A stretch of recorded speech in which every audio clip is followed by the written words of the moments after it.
Information and Technology. Again, the party has taken note of the importance of the Gen Zs in our political space and the very dominant role they will play in the next general election, because our young people, by right, must be involved in deciding how this country will be governed.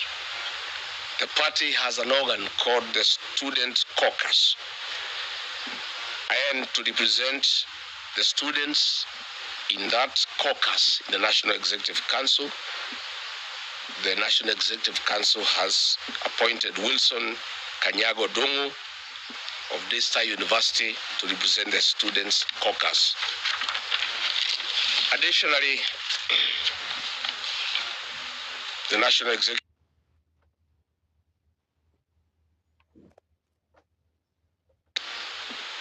and the voice of the party is in it, must know whom to contact when the ticket to the Senate.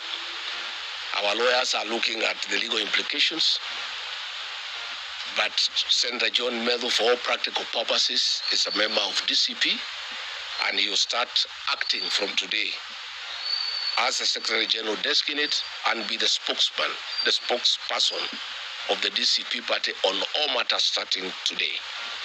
In due course, in the fullness of time, his name will be forwarded to the Registrar of Political Parties so that he is registered as a duly appointed Secretary General of DCP. The National Executive Council has given Senator John Methu, the Secretary General designate, his first assignment, that he, together with the Honorable Ajiko Mohia, the MP for Kipipiri, and other leaders, to take charge of the by-elections in Kalau and deliver a decisive victory to the DCP party on the elections scheduled for 16th of July. The party has also reviewed the progress and growth of our party, and NEC is very happy that thousands of aspirants have shown interest and registered with the party with the intention of flying the party's flag in the next general election. And we want to assure our aspirants who have indicated interest that the party will hold free and fair nominations as it happened during the nominations for the Kalau by-election. We have so far received 34 aspirants who have expressed interest to run for gubernatorial seats on DCP ticket across the country. We have also received 98 aspirants to run for various senatorial seats across the country. We have also registered 764 aspirants for members of the National Assembly, including women reps. We have received 11,564 aspirants for the various positions of members of County Assembly across the county. Our membership, we have so far registered 4,576,345 persons who have registered internally as members of the party, because we are having a big challenge with the Office of the Registrar of Political Parties. The system is refusing to remove people from UDA to DCP, and we think it's deliberate. We want to tell UDA, you can keep the names on the ORPP register, but you cannot keep their hearts there, they are in DCP. So what we have done, we have our own internal register, and so far we have 4,576,345, and we have told the Secretary General designate the target is 10 million members before we go for. And there are so many lapses surrounding his security. Probably I would endanger his security, which is against national interest. It is very irresponsible and reckless for the government to play around with the security of President William Ruto. President William Ruto is very unpopular, I agree, but I must admit, in my own estimation,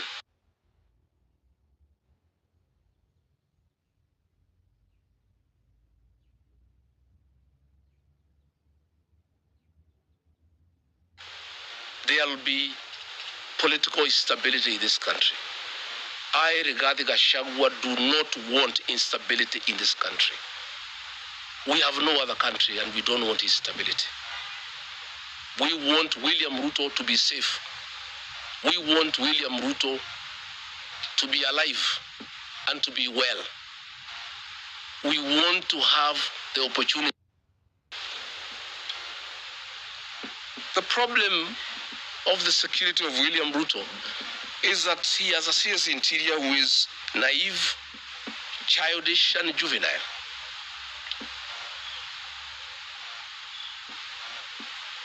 In the inner circles of the ministry, I am told he is called the Minister for Entertainment, Waziri wa Sherehe. Security chiefs are telling me he is not available to be briefed of the country. And when he is available, he does not comprehend security briefs. He is known for party after party. He is too excited by the position. He is partying the whole night.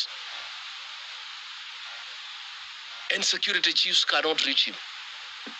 And when they do reach him, he is unable to comprehend the security briefs. And what we are asking, when we had the Gen Z revolt and William Ruto disbanded the cabinet, I was deputy president. And everybody was demanding that Kipchumba Murkomen should be sacked.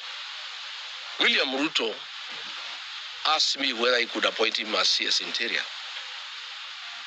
I couldn't believe my ears, and I told him, you can't. This seat of Interior requires somebody who is mature and who has no political ambition. Because anybody who is ambitious will play around with security agencies and intelligence to further his political ambition. And we did agree with William Ruto at that time that he take him to the Ministry of Sports and Youth. And that's where he belongs. This ministry is too serious for such a childish minister. And we ask him, William Ruto, you have been unable to get anything right in this country. In the economy, you have failed. Education, you have failed. Health, you have failed. Investment, you have failed. You can't get anything right, including your own security as a person. That's the question we're asking.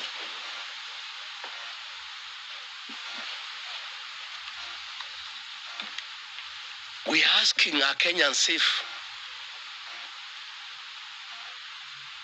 How can Murkomen guarantee the safety of the ordinary Kenyans if he cannot guarantee the security of his appointing authority? The man who has appointed him to the job is not safe. What happens to the rest of Kenyans? In May 2025, William Ruto narrowly escaped a shoe aimed at his head, which he blocked with his hand in Migori. In Soweto, Kibra, on 28th April 2026, a flying bottle of water was hurled at the president by a surging crowd.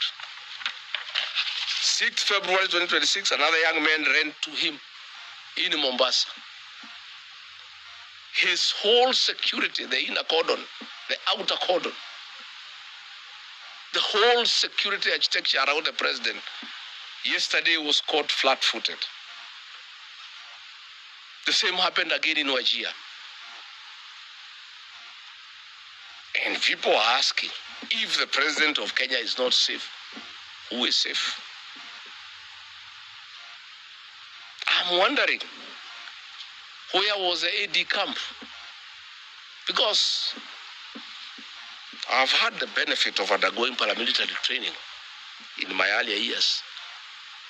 And my understanding of the security architecture around the president is that the ADC is the last man on the defense line. That if everything else failed and somebody came with a knife, the ADC would go between the president and the knife. or between the president and the bullet. Where is our ADC? He is deployed to be with the president and escort him wherever he goes, including the toilet. What has been happening? That strangers come and accost the president, and everybody is running helter-skelter. The ADC is not there, there is no security. What if that man who came yesterday had a knife? If he could hold his neck and almost twist it, he would have knifed him. What if he was a suicide bomber? This is a very sad state of affairs, and we want to tell William Ruto, you must be very careless, and you have been very careless with the management of the affairs of this country. But you cannot be careless about the management and the stability of the Kenyan nation. You cannot take your security recklessly and in a careless manner. Because if anything happened to you, there will be chaos in this country. There will be stability in this country. In other jurisdictions, by now, the CS Interior would have resigned, the IG would have resigned, everybody would have resigned. But what has happened? Some changes have been done. Let me give Kenyans a snippet of what is happening around the president. I've wanted to avoid this topic because I didn't want really possible enemies of the president to know how exposed he is. And the matter now is in public, it has come to public light. Everybody knows that their president is totally exposed. He has no security around him. He's surrounded by jokers. I'm told most of those people who were guarding him yesterday were busy on WhatsApp and TikTok. They were only realizing the president has been accosted half a minute after the possible assailant had already accosted the president. What is happening is that the presidential escort unit is a demoralized lot. It is demoralized because one, Kipchumba Murkomen, Eliud Langat, and the immediate escort commander, Mayu, have ethnicized that unit. Nearly all officers are from one community where the president comes from. All other officers from other communities are very demoralized, and they are never given an opportunity to escort the president around. Escorting the president around comes with privileges and allowances. All officers from other communities don't leave the camp. It's only officers from the president's community that guard him. And these officers from the president's community have a sense of entitlement. They don't have to be professional. They are only guarding him and escorting him because they come from his community. That is why there is laxity and sheer recklessness around the president. Again, there is a lot of corruption in that unit. Officers have called me this morning. Most of them were guarding me. We know each other. Because the deputy president and the president are guarded by the same unit under the presidential escort commander. When they travel, their allowances. The DIG, Murkomen, and the immediate escort commander demand half the allowances of these officers for them to be allocated to escort the president. So they are very demoralized and very unhappy people. Even after half of the allowances have been taken, for 4 months they have not received the allowances. So they are very demoralized lot. And they are saying they cannot understand why they are not being paid. Yet every day they allocated the duty to guard millions of shillings being brought to State House to bribe voters. They are the ones who supervise money being offloaded from trucks in sacks to State House. They guard millions of shillings every day.